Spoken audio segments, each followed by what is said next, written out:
விஜயகாந்த் மறைவுக்கு பிறகு பலரும் மௌனத்தை உடைத்துக்கொண்டு வெளியே வந்து பேச ஆரம்பித்திருக்கிறார்கள். அப்படிதான் வெங்கடேஷ்.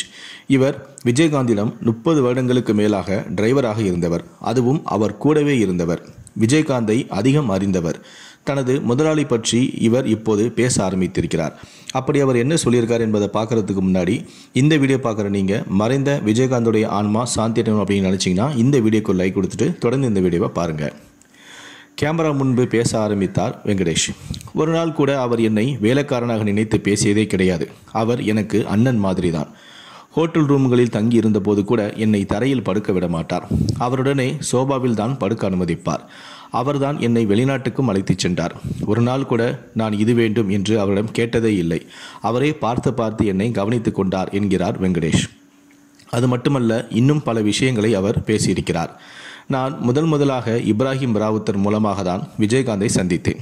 அவர்தான் என்னை டிரைவராக வேலைக்கு சேர்த்தார்.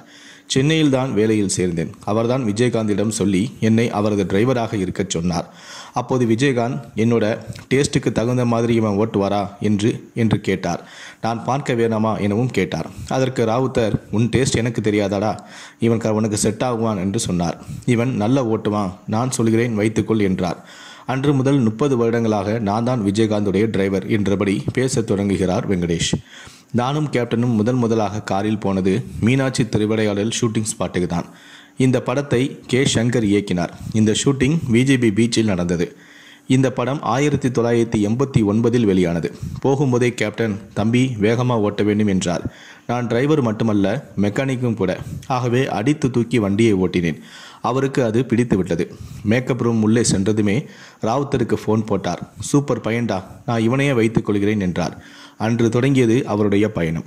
அவர் முதலாக வைத்திருந்த வண்டி TMM2. அதுதான் அவருக்கு பிடித்ததும் அதுதான்.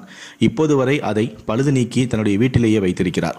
அதன் பிறகு எம்ஜிஆர் மனைவி ஜானகி அம்மா கொடுத்த வேன், அதை தான் அவர் பிரச்சாரத்துக்கு பயன்படுத்தி வந்தார். கேப்டனுக்கு புல்லட் ரைட் பண்ண ரொம்ப பிடிக்கும். மதுரையில் இருக்கும்போதே அவர் புல்லட் வைத்திருந்தார். அதன் முன்னால் 2 நாய் பொம்மைகள் உட்கார்ந்திருக்கும். அவருக்கு நாய்கள் மீதும் அவ்வளவு பிரியம்.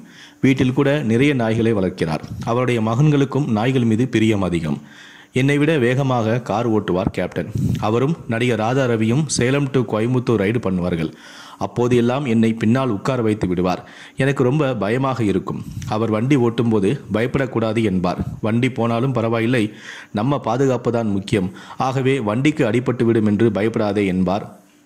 இவ்வாறு கூறினார் வெங்கடேஷ். மேலும் அவரிடம் விஜயகாந்த் மதுபழக்கம் பற்றி கேட்டதற்கு, உலகத்தில் குடிக்காத மனிதர் யார் உண்டு? அவர் மிக கடுமையான சண்டை காட்சிகள் செய்வார். அவரை போல கடுமையான சண்டை காட்சிகளில் ஈடுபடும் நடிகர்கள் யாருமே இல்லை. டூப் கூட போட மாட்டார். அவருக்கு மது பழக்கம் இருந்தது.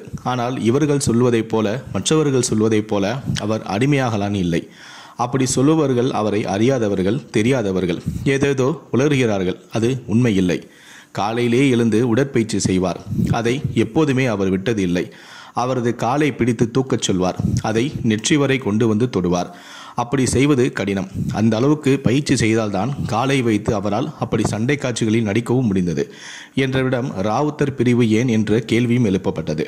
அதற்கு அவர், கல்யாணத்துக்கு முன்பு வரை எங்களுக்கு சம்பளம் கொடுப்பது, வரவு செலவு கணக்குகளை பார்ப்பது எல்லாமே ராவுத்தர் அண்ணன் தான். கல்யாணத்துக்கு பிறகு அண்ணி வந்துவிட்டார். ஆகவே அவர் பல விஷயங்களை கவனிக்கவும் தொடங்கினார். அப்படித்தானே எல்லார் வீட்டிலுமே நடக்கும். அதுதானே கேப்டன் வீட்டிலும் நடந்தது. இதில் ஒரு புதுமை இல்லையே. அந்த மாற்றம் வந்த பிறகு ராவுத்தர் கொஞ்சமாக விலகலும் உருவானது. திருமணத்துக்கு முன்பு கேப்டனை ராவுத்தர் எப்படி பார்த்து கொண்டாரோ அதே போல பின்னால் அண்ணியும் அவரை பார்த்து கொண்டார். அதுதானே இயற்கை என்று தன்னுடைய பேட்டியை முடித்து கொண்டார் வெங்கடேஷ்.